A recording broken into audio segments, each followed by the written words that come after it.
World number one Ash Barty will play that long-awaited Aussie Open final match tomorrow morning, but standing in her path is the sport's staggering new superstar Danielle Collins. Playing in her maiden slam final, will Collins be able to notch the upset as her countrywoman Sonya Kevin did here 2 years prior? Or will Barty keep the script like Osaka did to another American challenger Jen Brady last year? I'll break down and preview this match before predicting who I think will raise the Daphne Akhurst Cup here on Grand Slam Tennis News Today.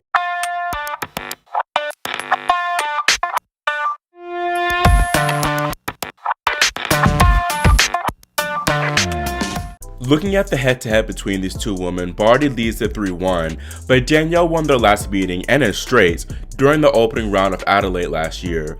Barty wasn't at her best as she's typically much more vulnerable at the early stages of tournaments, but Collins has always challenged the Aussie, almost winning their match before that one in Adelaide 2020, pushing her to 7-6 in the third there.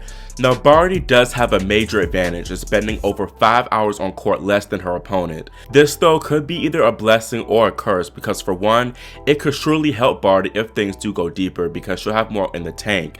Then two, Collins has had a lot of experience battling through some really testy moments in Melbourne, while Barty hasn't had to do that at all. Speaking more about Barty's dominance at this event, I'm just going to list out all these exceptional scorelines. She beat Lesia Sorenko 6-love 6-1, then Lucia Bronzetti 6-1 6-1, and in round 3 Camila Giorgi 6-2 6-3.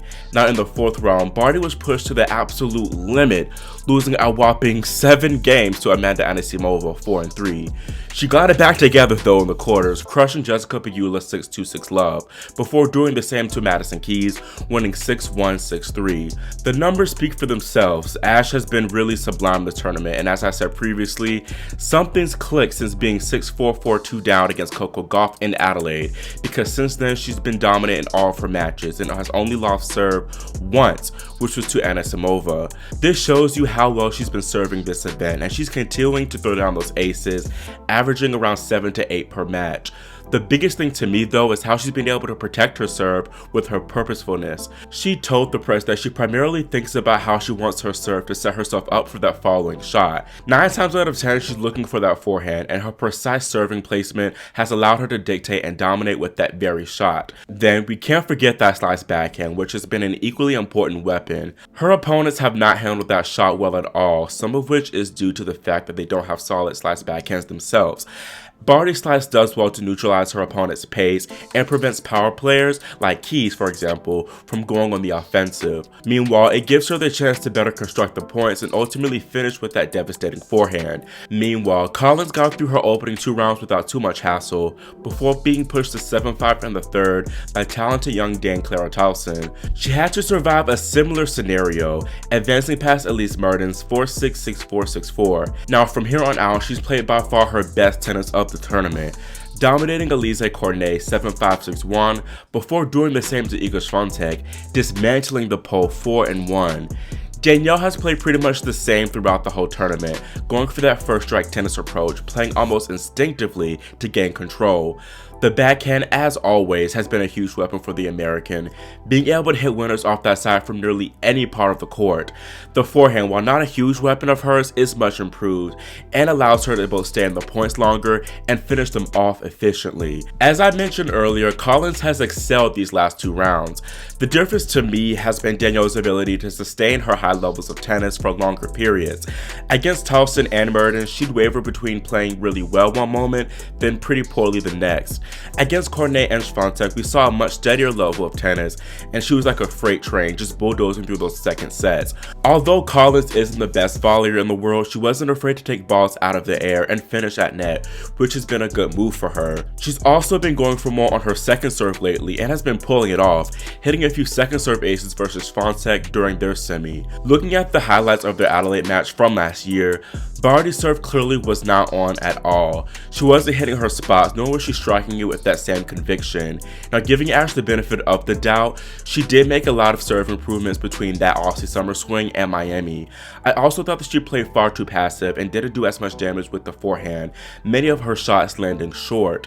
I do think that some of this had to do with Barty's inability to weaponize her backhand slice, because that shot also landed far too short, which allowed Danielle to tee off on her backhand. Moreover, the backhand slice to Collins' forehand actually wasn't that effective, because Danielle likes it when she doesn't have to deal with a lot of pace on that wing. I also watched their Adelaide 2020 semifinal match, and it was pretty much similar in the aspect of Danielle was being able to dictate early on, playing first strike tennis before Barty began to use her feet more and found those inside-out forehands to finish. Still, I was very impressed by how Collins was able to work the court and overpower Barty at times. Where Danielle messed up at the end though was not necessarily mistakes, but she was just a bit too passive, which Ash took full advantage of. For Barty to repeat that 2020 result, she needs to place her slice well. In both Adelaide matches, Ash often hit the slice too short and in the middle of the court, which was easy pickings for the American. Collins' backhand is supreme, so a slice or not, anything just a hair too short wouldn't be good enough. The Aussie should use the slice more offensively and precisely deep in those two corners, because Collins doesn't handle incoming deep shots as well. She could also use that shot to neutralize Danielle's backhand before targeting the more inconsistent forehand like she did with Madison Keys. Also, Ash needs to serve smart in this final. As aforementioned, Barty served strong all tournament, and much of this is due to her high IQ when stepping up to the baseline. This can be no different versus Danielle, as she must get those serves out of the American strike zone. In the Adelaide matches, I felt like Barty hit way too many second serves, especially to Danielle's backhand, which she clobbered almost every time. Collins' opponents have primarily hit that kick second serve to her backhand this event, because they cannot rely on their kick second serves to the forehand. Whenever they did direct the second serves there, it was pretty weak, and Collins still devoured it, so Ash has got to hit that spot with strong conviction. The third point is to look for forehand to forehand exchanges. Barty's forehand is far better than her opponent's, so I think this play would obviously work out well. Ash's forehand cross court is incredible, so I want her to use that shot to keep that cross court dynamic.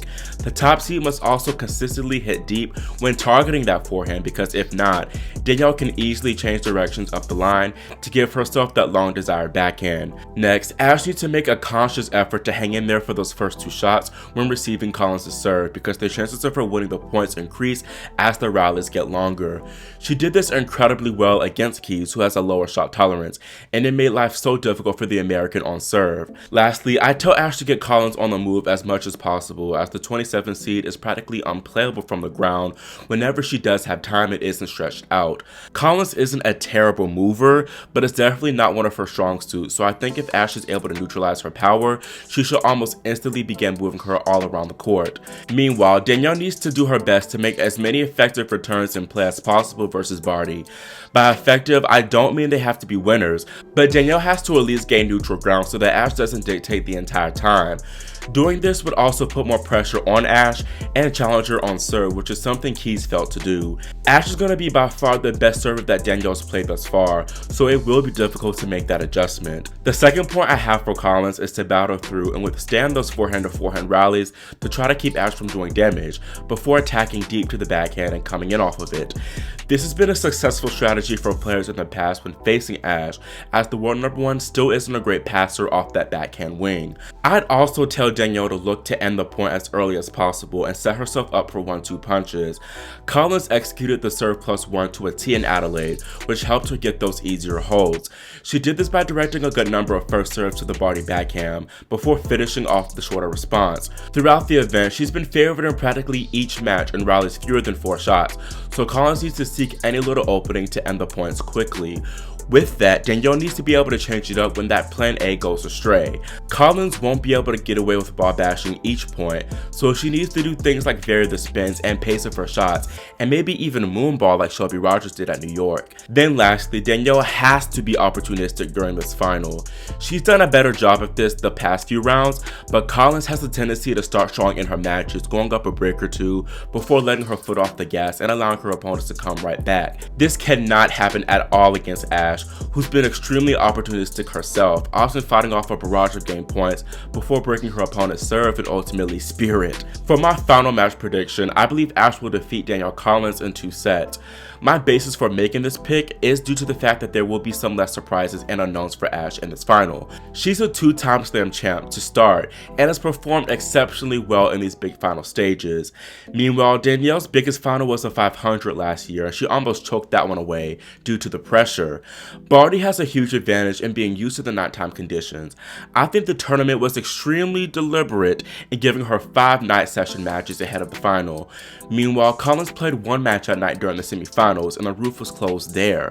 I feel like this will just allow Ash to settle in even earlier at the start of this high stakes final, and then Ash will have a very good idea of how Collins will play this match. Pretty much how she always plays. See ball, hit ball. She's already played 3 consecutive Americans who have similar styles to Collins, and them all being pretty much power players. Meanwhile, Collins hasn't played anybody like Barty who can hit almost every single shot on the court and can vary it up. It appears that Danielle does have a good feel for Ash's game though, with how well she did in their Adelaide matches. She'll definitely take additional confidence knowing that she beat Barty and in straights in Australia last year.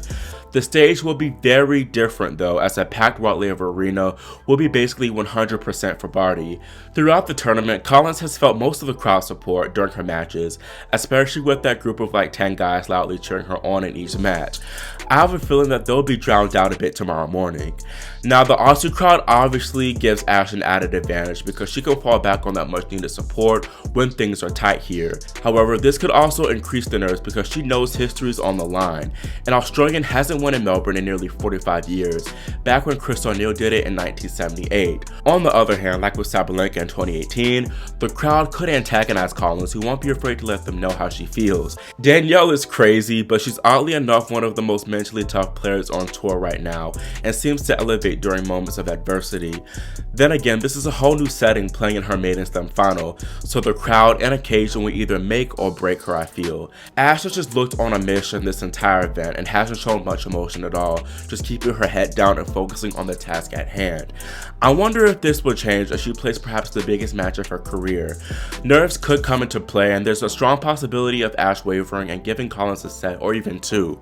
However, the pressure will surely be a factor for Collins as well.